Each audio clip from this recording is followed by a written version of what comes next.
Whoever you are, wherever you're from, welcome to episode 6 of Chatter Dogs. With me is my boy Oweezy. Oweezy, welcome. PD, my main man, what's happening? Good to be here again. Good to have you back, man. Good to have you back. So, episode Great. 6 already, my man. And Yes, we're yes. moving, we're moving, we're moving. We're getting good feedback. It's great stuff. Before I start, Oweezy, again, our sponsor, Accounting Cafe, has come to the party. They love Lovely. what we're doing. They love what we're saying, and it's all about educating the people out there, wherever you are, like I say, and wherever you're from throughout the world. This global family, we are here for you. Correct. Absolutely correct. 100%. So yeah, Accounting, big shout out to Accounting Cafe. yeah, We because love views. it's relevant. Again, the information that we are relaying through this portal here is relevant to everybody because everyone wants to know how to start things we didn't even know. Even when we were at school, after school, Sure. we weren't know. So we're here Absolutely. to educate and empower everyone that's out there. All right, wherever So you what are. is today's bone of contention, PD, if I might Right. ask? So today, oh, easy. It's the bare bone basics of starting a business, and I think it's a very important topic because I think everyone inside of them is an entrepreneur in some way or another. Because everyone wants to generate money or has ideas, wants to put those ideas from pen to paper and make money and make something of themselves. I do believe everyone has that drive inside them. Question is where do you start? Yes, What are yes, your I think thoughts, Oweezy?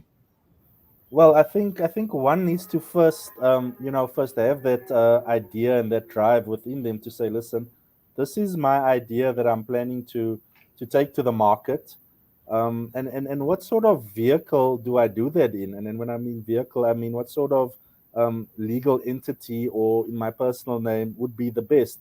It's one thing having a business, and it's another thing having a company.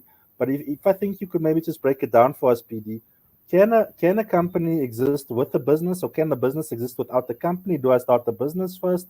Do I start the company first? Do I put the two together, or what is ideal? Is it formal? Is it informal? Can I do it formal? Is there costs involved? Please just elaborate on this. I believe there's four things we need to look at. There's four key elements. All right. Number one, if you're a little, or if you want to start a little woodworking business out of your garage, just for the fun of it as a side hustle, I wouldn't suggest formalizing it in a company because as soon as you register a company, and everyone needs to understand that this is that there are costs involved. When you have a company, it's a separate legal entity. It needs to be run and managed. There are certain legal requirements to uphold Okay. in terms of Companies Act, in terms of company legislation, in terms of financial statements, taxes, and all that stuff, which is Sure. legally binding for any company, wherever you are, whether it's a PTY Limited, LLC, incorporated, whatever term they use throughout the world. Okay, Okay. there are certain legal requirements, and those legal requirements come at a cost. You need to appoint an accountant. You need to have financials drafted. You need to submit your Sure. tax return. So it's very formal. But I believe if you're a small little guy just starting testing the waters, I would say start off as a sole proprietor, which is an informal way of trading, Oweezy. Okay. And Okay. and start like that and see how that progresses. If over give yourself a few months, 6 months, 12 months, One eternity later. and if you see this business is growing and you need to then formalize it, then yes, talk to an accountant and let them guide you and show you how to, what is the next step in having registering, your business formally and getting going from that side. So that's the first element I'd like to address. The second Okay. one, size is important. If it's a big contract that you've got, whether it's government or private contract, and it has certain requirements that you need to be VAT or GST registered, then I would say start immediately with the company, because then you have to formalize it from the get-go, because that's already a serious, if you're importing, exporting, that type of thing, there's certain, you need to register for customs and excise duty. Those things you want to do in a company. You want to have that going. You don't want to have to go back and only do that later down the line. You're already starting off with high value items and big contracts. Start immediately with a company. I wouldn't even think twice about that. All right, absolutely. Okay. Because so you're saying the bigger and more structured you are, it should be formalized with the company. 100%. The smaller and easier you are, you can still run it by yourself and get around all the strict formalities, having report to shareholders, having to do a company tax return, having to comply with, I'm sure there's other aspects as well. Accounting Cafe told me as well that there's things as BEE that needs to be considered, when in your business, not just in a company, but in your business as well. So that there's more formal requirements related to the company. But as you were saying, please continue. Yeah, the BEE obviously is pertaining purely to South Africa. That's one of those requirements. But as you mentioned, the formality being also an element where you have more than just, it's not just you trading out of your garage. You have other shareholders involved, other people involved in your business. Then formalize it in a company. For me, that makes sense. The other thing you need to consider, guys, is growth. As soon as there's taxes, and there's growth, you're paying more tax. As a sole proprietor, if you're growing exponentially, the tax, you're going to be taxed on the tax brackets that are used for individuals. I'm speaking purely from a South African context, pretty much similar throughout the world. But the more you earn, the more tax you pay. That's trading as a sole proprietor, because it's an informal way of trading. However, if you're in a company, currently it's a flat rate of 27%.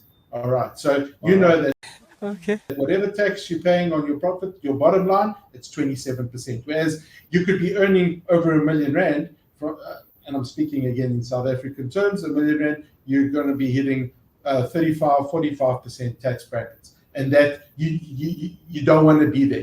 No, God! And then it makes sense to be trading in a company where you rather pay 27% tax than those. But again, this is where the importance of your accountant / tax practitioner comes in to play. The likes of Accounting Cafe, they will guide you. They will hold your hand and say, right, this is what you guys need to do. This is the next step. And take it easy. One step at a time. It's all about baby steps. But again, it's about the intention.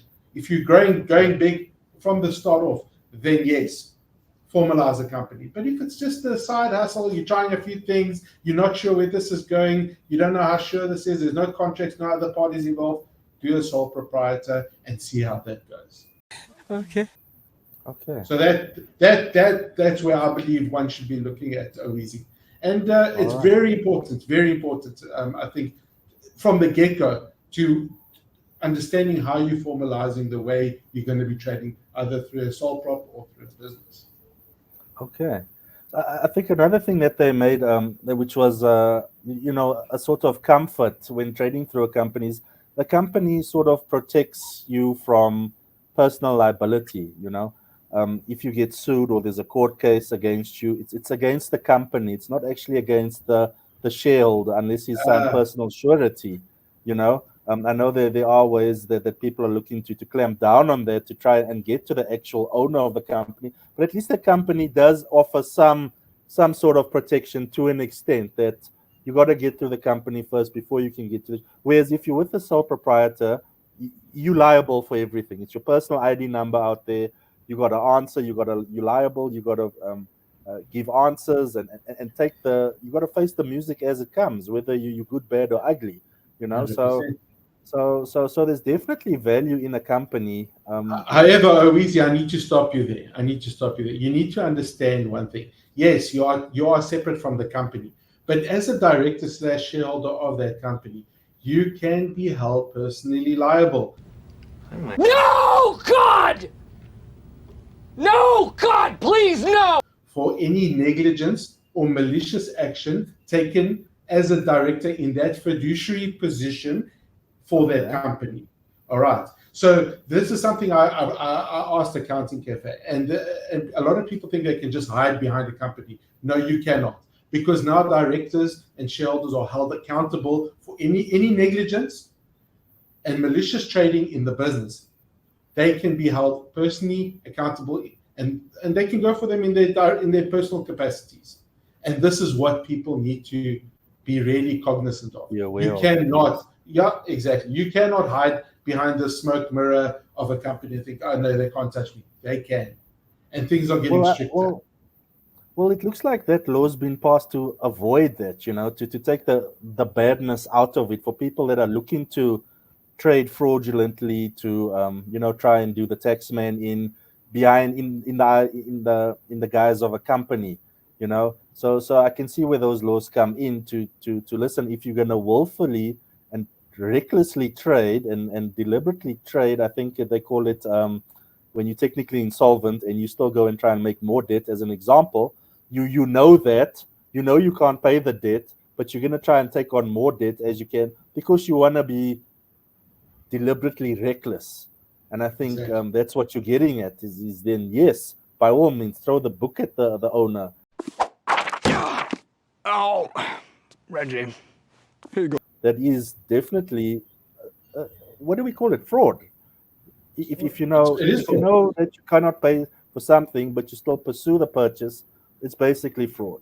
And you should be held accountable and liable.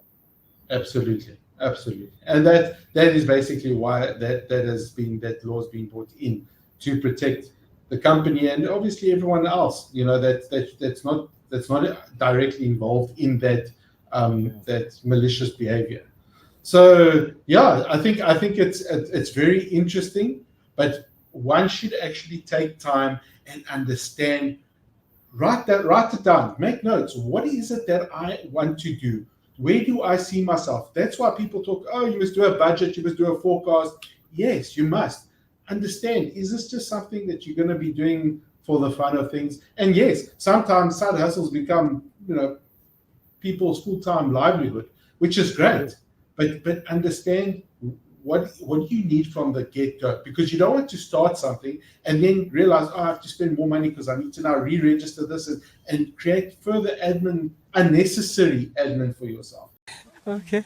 I think that is what we are trying to teach our listeners out there and our viewers, is that don't make those, you know, don't pay those school fees up front. Know what you want and get going from the, you know, get it right from the first time. Yes, 100%. And speak to the right people. Don't be scared to contact someone and ask for advice. You know what? Sometimes advice is for free, and that advice can save you a lot of money. Sure. So yeah, that is exactly where my point of call is at this stage. Okay. So let's say I'm a youth, recently just finished school, 17, 18 years old. What are the requirements for a company? Do I need to be do I need to be 21? Do I need to be 18? Do I need to have money to start a company? Obviously, I need the business idea that I'm going to be introducing to the company. But are there any other requirements? Do I need to meet certain things? Obviously, we spoke about maliciousness and trading recklessly. So being honest, you know, and being a worthy citizen of the country is definitely a requirement to want to trade in any business. But are there any other specific requirements that I say, okay, the company is for me, I want to start this, what do I need to do? Okay, so that's a perfect. So this is a great example to test the elements. Okay, first thing is intention. What are you intending to do? What is the business for this 18-year-old? What is the business that you, in this example, Owizi? Okay, look, he's got a contract, and it sounds like things need to be formalized. Does he need to meet any specific criteria? You know, number one being the age gap. 18, I think, is okay, or 18, yeah, 18 is fine for yes. You know, is there any other requirement? Well, if it's a contract, then yes. Then immediately you know you need to set up a company. You can't, because there's other parties involved, and you find that on a contractual term, That's mostly the requirements, because other people want to see that there's tax clearance certificates, that the company is properly vetted, that it has even if it hasn't been trading, it can give all the tick all the boxes on the checklist saying that it's clear, it's got a tax clearance, it's VAT registered, because that might be a requirement. So that's why it's important to understand those requirements. And by understanding those requirements, you'll be able to say, okay, yes, should I be trading out of a company, or should I be trading as a sole prop? And that will clearly guide you which way you should be heading from the beginning. Exactly. Okay. Well, I think you've summarized that quite to the point, where you said, one can just approach your accountant, like Accounting Cafe, and say, listen, I actually have no idea what to do. I want to start a company. What do I start with? And they, as you said, will hold your hand through the whole process and get that company for you. And Owizi, every time I go for my walk, all the dogs in the hood, they approach me, and I get that question so often. Hey, P-Dog, I want to start a business, or I'm doing this, and what should I do? What are the, and I said to them, well, what is it that you are doing? Is it for fun? There's certain elements. I can't just tell you outright what you must do. It's not. Sure. It's not my expertise. However, it's already admirable that they can and they are willing to do something to generate income. That's already a start. And just like our guest Stelio in the previous episode told us, the first thing you need to do is get started, and that's what we need. That's what they're doing. They're starting, but understand the complexity of the business up front. What are the requirements? And then start ticking the boxes. Do I need this? Yes. Is there a checklist for, do I need this as a company? No? Okay. Then let's trade as a sole proprietor. Like I said, those elements play an important role. It's not something that one can just throw and say, you must start a company. It's very easy to register a company, and it's quick. 2 days you can register a company. But try deregistering a company. Easy. Deregistering a company is a whole different ballgame, because it's not as simple. And that's why it's a commitment. It's like this is like a marriage. When you're registering a company, it's not just a quick it's for fun and you can just leave it on the side. It's a proper commitment. You need to keep that company going. You need to maintain it. You need to look after it. You need to make sure that you comply. Because if you don't, I know people that have opened up companies, left it for 3 years. They say, it's a shelf company or whatever. And they got told, then they tell me, PD, you know what? I just got hit with 15,000 Rand in interest and penalties because they didn't comply. They don't comply. They don't submit tax returns. Even if they null tax returns, you're supposed to submit. You're supposed to comply with the law. If you don't, there are hefty penalties and interest that needs to be paid. So I think it's important to take all these factors into account before signing on the dotted line, if you know what I mean, Owizi. Yes. Clearly, compliance playing a big role here, not just in terms of the taxes, but also there's various other organizations that one needs to account for to that company. For example, the register of companies, now better known as SIPC. You've got the BEE guys that are looking for a certificate to check your compliance there. And then obviously the business that you're bringing in, there's probably a board there that business reports to. For example, the accountants have the South African Institute of Chartered Accountants, and the doctors have the HP, whatever you call it, the doctors board and the dentist board, and those accredited bodies. Yes. The accredited bodies. So everybody's got to respect and comply with that aspect as well. So it's really quite a lot of compliance. Even if, like you said, the company's not making money, you got to answer to all these organizations and say, we have kept compliance, we have upheld what you've told us to, and then this is part of being a good business citizen of the country, if I could call it that. For sure. And we can go into details. We can talk about creating subsidiaries and branches and all that. But I mean, this is not the purpose of this episode. But I'm saying your structure plays a very important role in how you continue and how you grow in your business. So understand your structure first, understand what your requirements are, and then get advice. Get advice. If you don't know, if you're not financially literate, not everyone is. Ask and speak to an accountant or a tax practitioner that can help you and guide you and show you the right way to do things. And I think that is important. But the fact that you already want to start a business is already in the right. I believe you're already headed in the right direction, and you can't go wrong in that regard.